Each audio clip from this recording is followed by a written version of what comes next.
예, 오늘 말씀 창세기 50장입니다. 창세기 마지막 장, 창세기 50장입니다.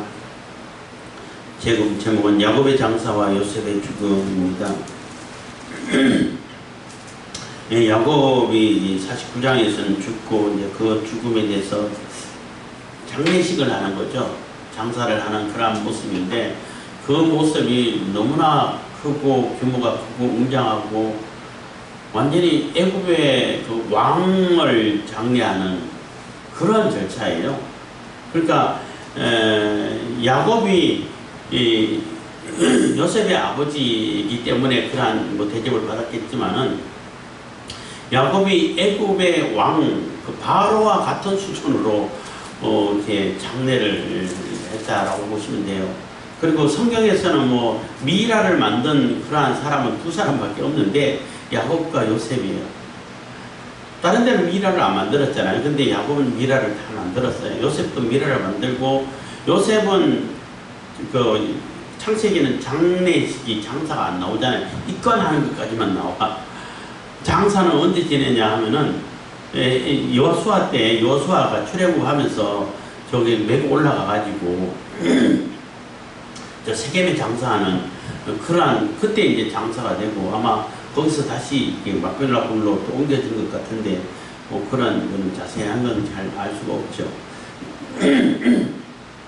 그래서 야곱은 그 야곱의 장례식을 통해 가지고 소망이 가나안 땅에 있다는 것, 하나님의 언약을 굳게 믿겠다라는 믿는 그 믿음을 보여주는 것이에요. 믿음을 보여주고 그 소망을 이렇게 나타내주고 있는 것이고, 요셉도 마찬가지로 아직 장례를 안 끝냈어. 입간만 했어. 근데 진짜 장례는 가나안 땅에서 해라는 거죠. 그래서 하나님의 언약하신 가나안 땅에 대한 소망이 이렇게 아주 장례식을 통해 가지고 크게 나타나 있는 것이고, 그리고 애굽 사람들도 마찬가지입니다만은 미라를 만드는 이유 중에 하나가 있어요. 미라를 만드는 것도 뭐 죽는 사람마다 다 미라를 만들고 그러지는 않아요. 왕이나 귀족 계급 돼야 미라가 만들어져요. 뭐 애굽에서는 뭐 왕들만 거의 뭐 귀족을 미라를 만들었지만은 그래도 귀족들도 있겠지, 있을 수 있습니다만은 어쨌든 그 귀족 계급이 되고 왕 정도의 그러한 계급 수준이 돼야 미라를 만드는데, 미라를 만드는 이유 중에 가장 큰 이유가 뭐냐면 부활신앙이 있는 거예요. 반드시 부활한다, 반드시 살아난다는 거예요. 부활하기 때문에 사람이 부활하려면 몸이 있어야 부활할 거 아니에요. 그렇잖아요. 요즘 생각하면 조금 우습기도 합니다만은, 그래서 이 죽은 사람 반드시 다시 살아나니까 그 몸을 잘 보존시키겠다는 거죠. 썩지 않게끔. 그래야 부활하는데 지장이 없다는 거죠. 몸이 다 흩어지고 흙으로 돌아가 버리면 언제 어떻게 찾아? 어떻게 찾아? 그렇지만 하나님이 다 찾죠. 우리가 또 부활할 때는 우리가 지금 입고 있는 이 육신과 하고 다른 육신이에요. 육신은 육신인데 만져지고 먹기도 하고 뼈도 있고 살도 있고 하지만은 전혀 부활체라고 그러잖아요. 그래서 전혀 다른 몸으로 부활하기 때문에 뭐 화장해도 되냐 안 되냐, 뭐 어디 가서 뭐 시체를 못 찾은 사람 어떻게 부활할 수 있냐, 이런 걱정 전혀 안 하셔도 됩니다. 어쨌든 간에 그들은 부활신앙이 그래도 나름대로 있었기 때문에 미라를 만드는 거예요. 그래서 야곱도 미라 처리해서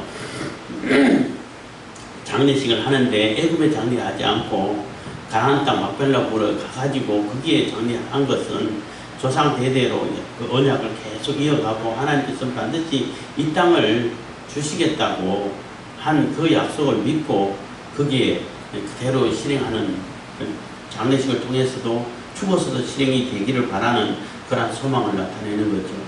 그리고 지금 막벨라 굴은 지금도 이스라엘이 그 장악을 해서 다른 데는 몰라도 헤브론은 실제 다른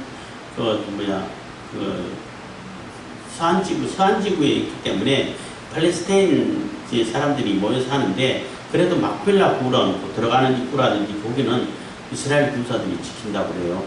그래서 옛날에는 거기 관광해서 구경할 수 있었는데 요즘은 그것조차도 어렵다고 아주 경계를 삼엄하게 해서 어렵다고 하는데 거기는 뭐 이제 이스라엘 유대인들 이스라엘의 그 근본 조상이 일대 조상부터 아브라함 때부터 물론 그 이전에 조상도 있겠지만은 어쨌든 실질적인 그 이스라엘을 형성하는 그 조상이 아브라함부터이기 때문에 아브라함의 그 묘는 아주 중요한 그 역할을 하고 있다는 것입니다. 굉장히 그 이스라엘 사람들에게서는 굉장히 의미 있는 곳이고 뭐 목숨 걸고 지킬 만한 그런 가치가 있는 곳으로 여겨지고 있습니다. 오늘 50장 1절입니다. 요셉이 아비 얼굴에 부풀려 울며 입맞추고 그 수종 의사에게 명하여 향재료로 아비의 몸에 넣게 하며 의사가 이스라엘에게 그대로 하되 40일이 걸렸으니 향재료를 넣는 데는 이 날수가 걸림이며 애국 사람들은 70일 동안 그를 위하여 곡하였더라. 그래서 야곱이 죽고 또 요셉이 죽은 아버지 얼굴에 아비 얼굴에 부풀려서 울고 다 울고 나서 그 추종 의사들에게 다 명령하는데 그 명하여 향재료를 아비 몸에 넣게 하면 이게 미라를 만드는 거거든요. 미라를 만드는데 40일 걸린다고 그래요. 정확하게 40일 걸린다고 그래요. 뭐 이게 뭐 절차가 많이 있겠죠. 이게 부패하지 않도록 하기 위한 예인데 이게 그 애굽의 왕들 바로들을 이렇게 미라를 만들 때하고 같은 날수라고 그래요. 40일 걸렸으니 향재료 넣는 데는 이 날수가 걸림이며 애국 사람들은 그래서 애국 사람들은 야곱이 죽고 40일 향재료 넣는 동안 그리고 또 30일 더해서 70일 동안 애고를 했다는 것입니다. 또 완전한 뭐 완전 수이기도 합니다만 어쨌든 사제입니다. 곡하는 기한이 지남에 요셉이 바로의 궁에 말하여 가로되 내가 너희에게 은혜를 입었으면 첫건대 바로의 귀에 구하기를 우리 아버지가 나로 맹세하게 하여 이르되 내가 죽거든 가나안 땅에 내가 파서 둔 묘실에 나를 장사하라 하였나니 나로 올라가서 아버지를 장사하게 하소서 내가 다시 오리이다 하라 하였더니 그래서 이제 다 이제 곡하는 기간 끝내고 문상들도 다 망했지만 어쨌든 70일이 끝나고 이제 실질적으로 장사하러 가야 되는데 애굽 땅에서 장사하지 않겠다는 거예요. 그걸 너무 기분 나쁘게 생각하지 마시고 뭐 애굽 땅이 뭐 싫어서 저기 가나안 땅으로 가느냐 이런 오해를 받지 않게 하기 위해 가지고 아버지가 죽기 전에 유언으로 자기가 파놓은 그 가나안 땅에 막벨라 굴이 있는데 거기 장사하라 했다. 그 아버지의 유언대로 장사하게 허락을 해달라 하고 바로의 허락을 요청하는 거예요. 사람들을 보냈어. 그랬더니 6절입니다. 바로가 가로되 그가 네게 시킨 맹세대로 올라가서 네 아비를 장사하라. 바로는 그렇게 하라고 이렇게 흔쾌히 또 허락을 해주죠. 7절입니다. 요셉이 자기 아비를 장사하러 올라가니 바로의 모든 신하와 바로 궁의 장로들과 애굽 땅의 모든 장로와 요셉의 온 집과 그 형제들과 그 아비의 집이 그와 함께 올라가고 그들의 어린 아이들과 양떼와 소떼만 고센 땅에 남겼으며 그래서 아이들만 남겨놓고 다 가지만은 여기서 중요한 것은 요셉 자기 아비를 장사하러 올라가는데 바로의 모든 신하와 바로 궁의 장로들과 애굽 땅의 모든 장로들이 따라갔어요. 이거는 실질적인 왕 실권은 요셉에게 있었다는 얘기예요. 물론 요셉은 자기에게 실권이 있다 해가지고 바로를 절대 무시를 하지 않죠. 바로를 자기 왕으로 아주 깍듯이 모시고 절대 바로에게 누가 되지 않도록 그 권위가 손상되지 않도록 그렇게 정치를 하고 그렇게 처우를 해두고 그렇게 대접을 하죠. 그러니까 바로는 얼마나 감사하고 고맙겠어요. 또 그 어려운 시기에 아니면은 왕조가 바뀔 수도 있었는데 아주 탄탄하게 지어지고 더 왕권을 강화하게 만들어준 것이 요셉이란 말이에요. 그러니까 요셉에게 실권을 다 줬는데 그 실권을 실질적으로 행사할 수 있도록 다 허락을 해줬어요. 해줬지만은 요셉은 바로를 절대 무시하고 함부로 하지 않아요. 그렇지만은 진짜 실권은 요셉에게 다 있다는 얘기예요.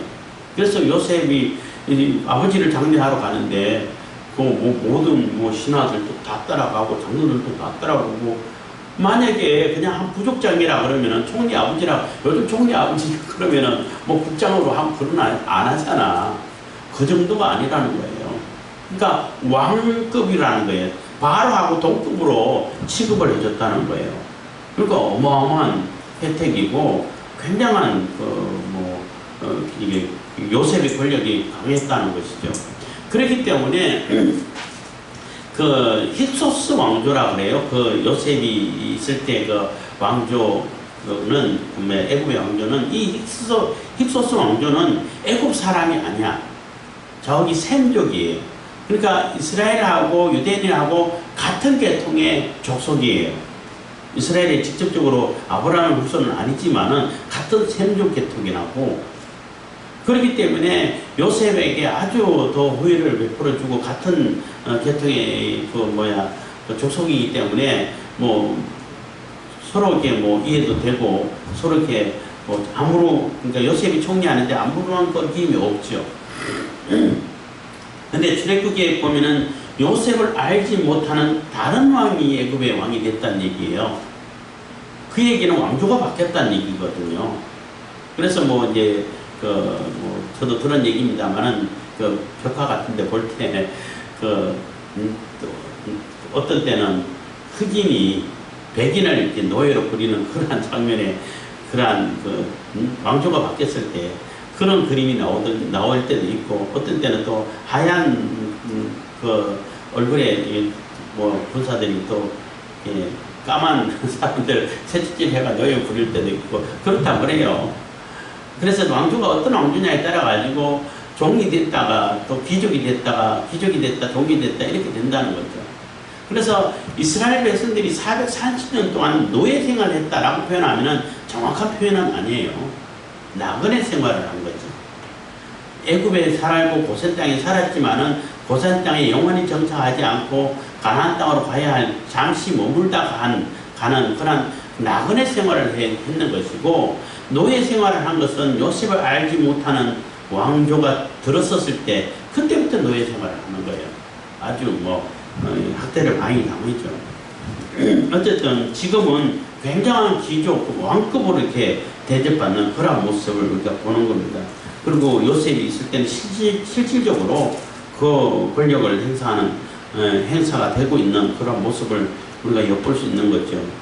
그래서 7절을 통해서 그런 모습을 엿볼 수 있는 것입니다. 그래서 바로의 모든 신하와 바로 궁의 장로들과 애굽 땅의 모든 장로가 다 참여했다는 것은 실권이 요셉에게 있다라고 말할 수 있는 겁니다.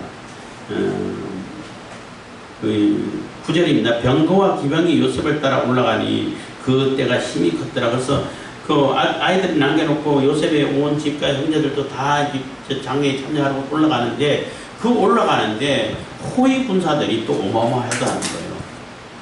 물론 그 바로의 신하들 또 장로들 다 따라하는데 호위 군사 없으면 안 됐죠. 총리도 가고, 단지 바로는 안 가죠. 바로는 왕이기 때문에 갈 필요가 없는 거고, 갈 이유도 없고, 가면 또 안 될 수도 있고, 그래도 자기가 왕인데 그렇잖아요. 어쨌든 간에 그 호위하는 호위 군사들이 또 엄청난 규모로 갔다는 거예요. 그러니까 장례하는 그 규모가 상상을 해보면은 굉장히 크고 웅장하고 위험이 있고, 거기에 누가 감히 방해할 수 있는, 가나안 어떤 부족이 방해를 할 수 있겠어요. 가나안 그 부족보다 더 큰 규모가 군사들이 호위를 하고 장례를 하는데 그럼 엄청나다는 겁니다. 10절, 그들이 요단강 건너편 아다타장 마당에 이르러 거기서 크게 호곡하고 애통하며 요셉이 아비를 위하여 7일 동안 애국하였으니, 그래서 가는 대로 다 절차가 있겠죠. 가서 어디 머물러서 어디서 몇 시간 만에 갈 수 있는 거리가 아니기 때문에, 그래서 아닥이라는 그 타장 마당에서 거기서 또 애국을 하고 7일 동안 또 애국하고 그런 과정을 거쳤다는 것입니다. 그 규모가 엄청나다는 거예요. 11절, 그 땅 거민 가나안 백성이 마당의 애통을 보고 가로되 이는 애굽 사람의 큰 애통이라 하였으므로 그 땅 이름을 아벨 미스라임이라 하였으니 곧 요단강 건너편이라. 그래서 이 애굽의 애고, 예, 뭐 애굽의 애통, 뭐 이렇게 해석할 수도 있는데 그 규모가 엄청난 규모인데 거기 애굽 사람들 다 애굽 사람들이잖아요. 거의 다 뭐 야곱의 몇 형제들만 빼고는 다 애굽 사람들이잖아요. 그래서 그 주변 사람들이 볼 때는 애굽 사람들의 그 애국을 하고 곡하고 하는 걸 보고 이거 애굽의 큰 슬픔이다 이렇게 이름을 지어질 정도로 큰 규모였다는 것입니다. 12절 야곱의 아들들이 부명을 조차 행하여 13절 그를 가나안 땅으로 메어다가 마므레 앞 막벨라 밭굴에 장사하였으니 이는 아브라함이 헷 족속 에브론에게 밭과 함께 사서 소유 매장지를 삼은 곳이더라. 그래서 이 계속 나올 때마다 아브라함이 에브론에게서 굴을 사서 소유 매장지로 삼았다는 얘기 뭐 그때마다 나오잖아요. 그게 하나님께서 가나안 땅을 주시겠다고 하는 그 언약이 실현되는 첫 발걸음이라고 말할 수 있는 거예요. 이게 네 땅이야 하고 진짜 내 소유 땅이 될 수 있는 것, 아브라함의 입장에서는 할 수 있는 것은 그 막벨라 굴부터 시작한다는 거예요. 그래서 그게 첫 시작이고 그렇기 때문에 굉장히 상징성이 있는 것이고 중요한 것이 되는 겁니다. 그래서 거기에 아브라함과 사라가 장례가 되고 또 이삭과 리브가 장례가 되고 또 이게 야곱과 레아가 장례가 되고 계속 이렇게 그 족장들이 장례가 되어 왔다는 것입니다. 그래서 매우 상징적이고 매우 중요한 것이고 하나님의 가나안 땅에 대한 약속이 이루어지는 첫 시작점이기 때문에 더 중요하다는 것입니다. 그래서 매번 이렇게 언급이 되는 겁니다. 14절 요셉이 아비를 장사한 후에 자기 형제와 고상꾼과 함께 애굽으로 돌아왔더라. 그래서 다시 애굽으로 돌아왔다는 거죠. 다시 돌아오겠다고 했으니까 또 다시 돌아와서 원래대로 애굽 총리의 업무를 보고 또 총리 역할을 하고 그대로 애굽을 이렇게 칠이 다스려 가고 있는 것입니다.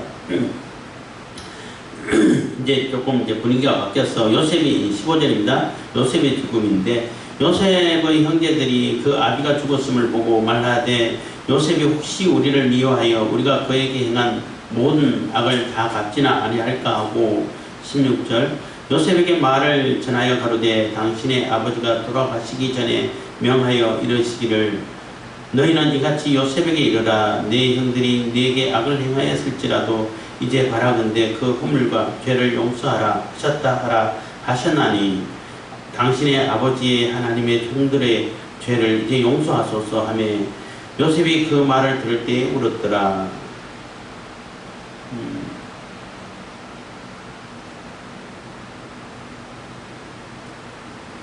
그래서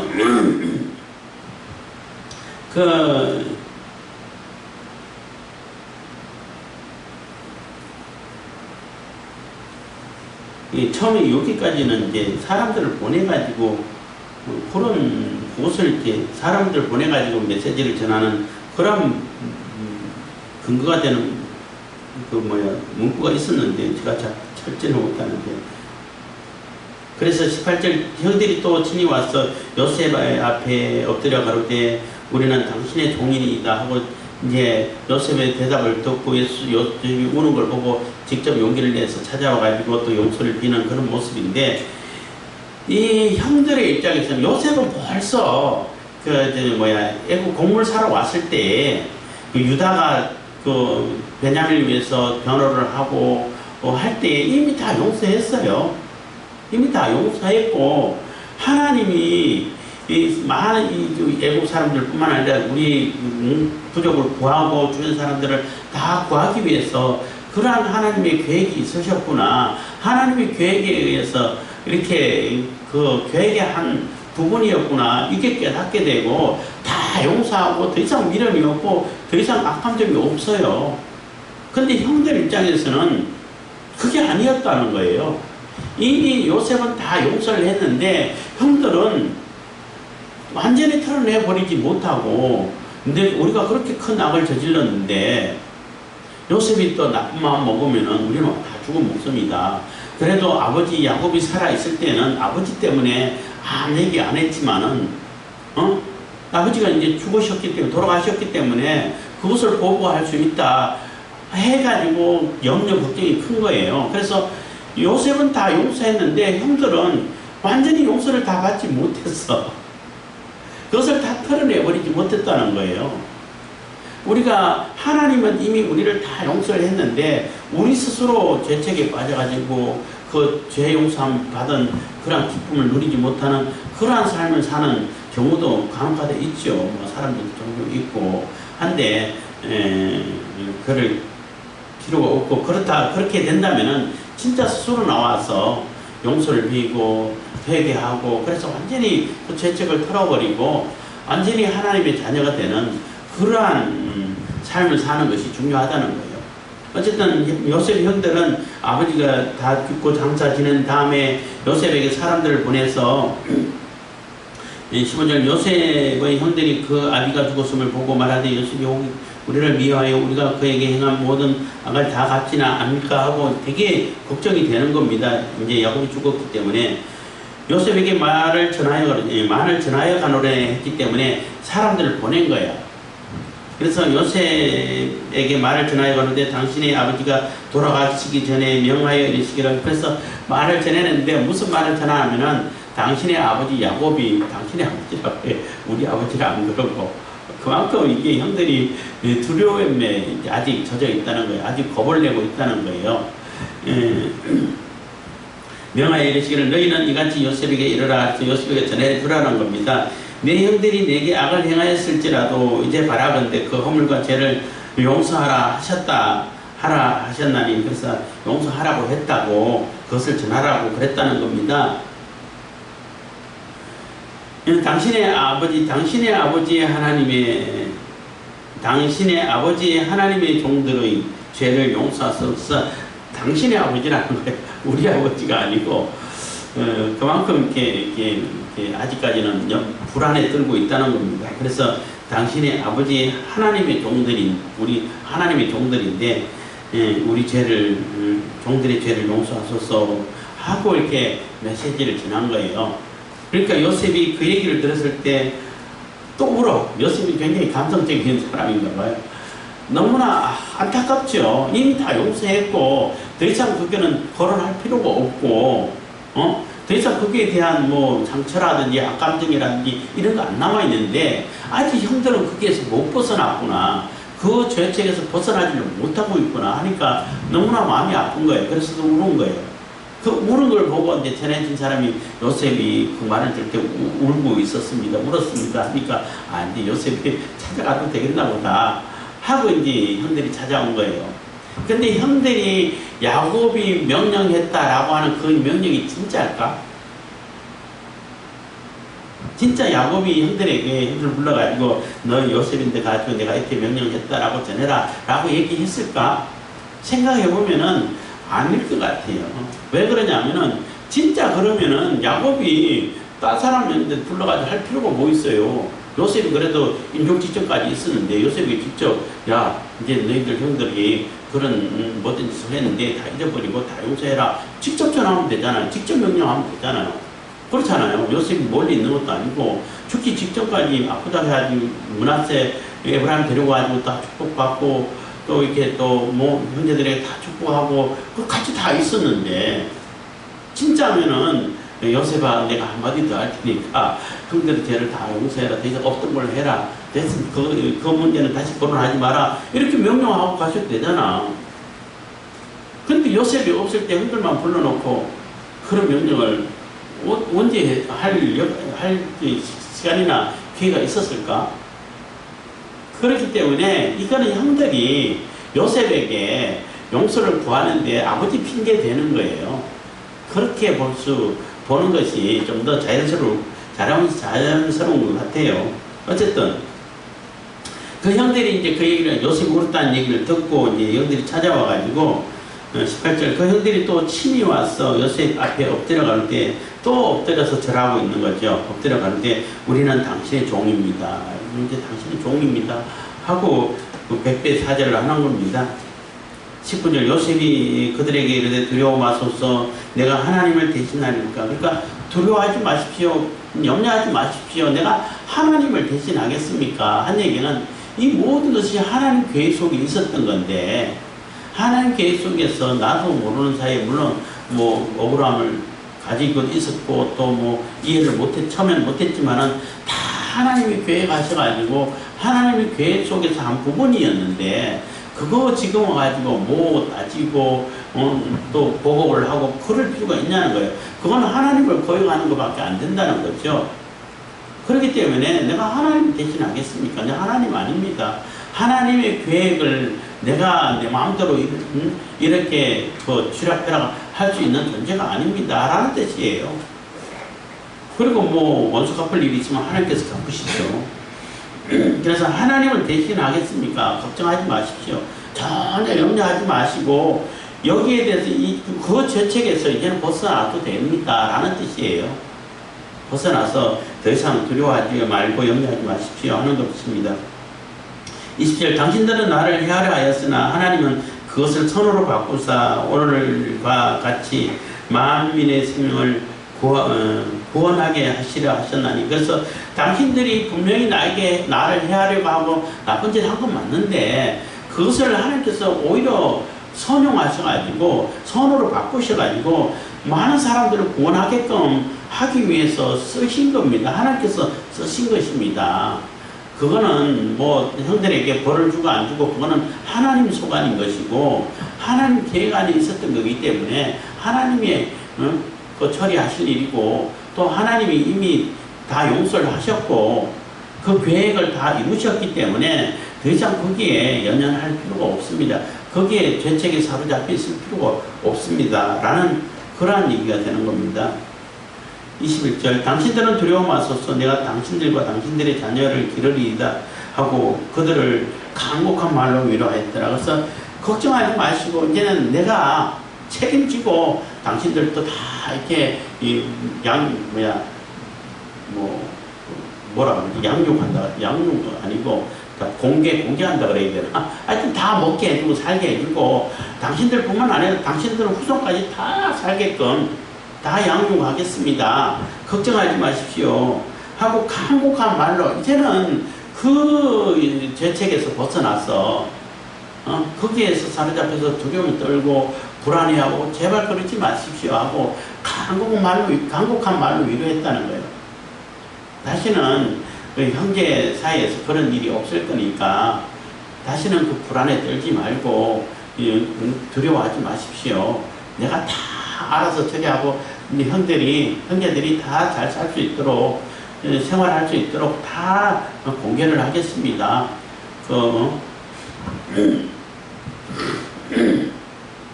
그리고 자녀들까지 다 양육하겠습니다. 이렇게 위로를 했다는 것입니다. 22절 요셉이 그 아비의 가족과 함께 애굽에 거함에 110세를 살며 그래서 그 이후로 요셉이 뭐 몇십 년 됐죠. 이게 뭐 아무 일 없이 잘 살았다는 얘기인 겁니다. 뭐 특별한 일 없으니까 이미 그 시간을 다 건너가는 거예요. 23절 에브라임의 자손 3대를 보았으며 므낫세의 아들 마길의 아들들도 요셉의 스가에 양육되었더라. 그래서 뭐 보손자까지 이렇게 보게 되고 뭐 이렇게 뭐 아주 번창하고 잘 지냈다는 겁니다. 24절 요셉이 그 형제에게 이르되 나는 죽구나. 하나님이 너희를 권고하시고 너희를 이 땅에서 인도하여 내사 아브라함과 이삭과 야곱에게 맹세하신 땅에 이르게 하시리라 하고 그래서 요셉 역시 하나님께서 아브라함과 이삭과 야곱에게 한 그 약속이 실행이 될 거라는 것을 확신하고 있다는 거예요. 확신하고 있기 때문에 그 확신을 그대로 실행될 거니까 그 될 때에 자기의 시체를 가지고 가라는 거죠. 그래서 요셉 그 형제에게 이르게 했는데 요셉의 형제라기보다는 요셉의 자손들이라고 말할 수 있죠. 형제들의 자손이라고 말할 수 있어요. 요셉이 110세에 죽었으면 형들도 벌써 뭐 이렇게 사망한 자들이 많이 있을 테니까 그 형제들의 자손, 자기 자신의 후손, 형제들의 자손이라고 말할 수 있어요. 그들에게 얘기하고 있는 거예요. 맹세를 시켜가지고 반드시 기억해라. 형제들에게 이제 나는 죽어는 나는 지금 죽지만은 하나님이 너희를 공고하시고 너희를 이 땅에서 인도하여 내고 출애굽시킨다는 겁니다. 아브라함과 이삭과 야곱에게 맹세하신 땅에 이르게 하시리라 하고 25절 요셉도 이스라엘 자손에게 맹세시켜 그래서 반드시 하나님께서는 그 가나안 땅으로 다시 돌아가게 하실 거니까 다 출애굽시켜가지고 그쪽으로 올라가게 하니까 너희들 반드시 기억해서 맹세하라는 겁니다. 또 요셉이 이스라엘 자손에게 맹세시켜 이르기를 하나님이 정녕 너희를 권고하시리니 너희는 여기서 내 해골을 메고 올라가겠다 하라 하였더라. 그래서 내 해골, 내 시체를 그때 되면 뭐 해골 뼈밖에 안 남으니까 그래도 미라를 만들어 놨기 때문에 조금 더 이게 형체가 있는 그런 해골 되겠죠. 메고 올라가겠다 해라, 맹세하라. 그 얘기는 요셉 자신도 그 하나님께서 약속한 그 가나안 땅으로 죽었어도 가겠다는 거예요. 애굽에 머물러 있지 않겠다는 거예요. 그러한 믿음이 있고 소망이 있는 것입니다. 그렇게 맹세를 하고 26절 요셉이 110세의 죽음에 그들이 그의 몸에 향재료를 넣고 애굽에서 입건하였더라. 마찬가지로 요셉도 미라가 된 거예요. 미라를 만들었어. 향재료를 넣었다는 얘기는 미라를 만들었다는 얘기인데 입건했다 하고 입건한 것까지만 기록이 났어요. 그래서 어디 보관했는지는 모르겠지만은 고센 땅 어디에 보관하고 있었겠죠. 그래서 장사는 안 나오고 뭐 친했는지 안 했는지 모르겠지만은 이렇게 기록이 안 돼 있어요. 그래서 장사는 가나안 땅에서 하는 것으로 이렇게 그 요셉 자손들, 그러니까 이스라엘 자손들이 요셉의 해골을 메고 가가지고 그 여호수아가 세겜 땅에 들어가가지고 거기에서 장사하는 그런 구조로 이렇게 지어지고 있는 거예요. 그래서 모세가 이게 출애굽한 그 이스라엘 자손들에게 지금 쓰고 있는 그 서시라고 책고 있는 기록물이란 말이에요. 책이기 때문에 그 1차 독자가 출애굽한 이스라엘 사람들인데 그 이스라엘 사람들이 왜 우리가 가나안 땅으로 가야 되는지, 가나안 땅이 어떤 의미가 있는지, 어떤 소망이 있는지, 우리 조상들이 거기 다 묻혀있기 때문에 반드시 가야 한다는 그러한 소망을 부여해주기 위해서 이것을 길게 쓰고 있는 거예요. 그리고 창세기의 주인공은 야곱이에요. 야곱. 요셉을 얘기하면서 야곱의 약점이다 하면서 야곱의 족보라는 얘기를 쓰면서 요셉 얘기를 하고 있잖아요. 물론 요셉이 죽음으로 끝났지만은 요셉도 야곱에게 포함되어 있으니까 야곱이 이렇게 해서 우리 조상 이스라엘 야곱이 이렇게 돼서 우리가 그 조상이 있는 곳으로 찾아가고 있는 것이야 하고 소망을 얘기해주고 있는 것입니다. 기도하겠습니다. 사랑해 주신 감사합니다. 이 시간에도 은혜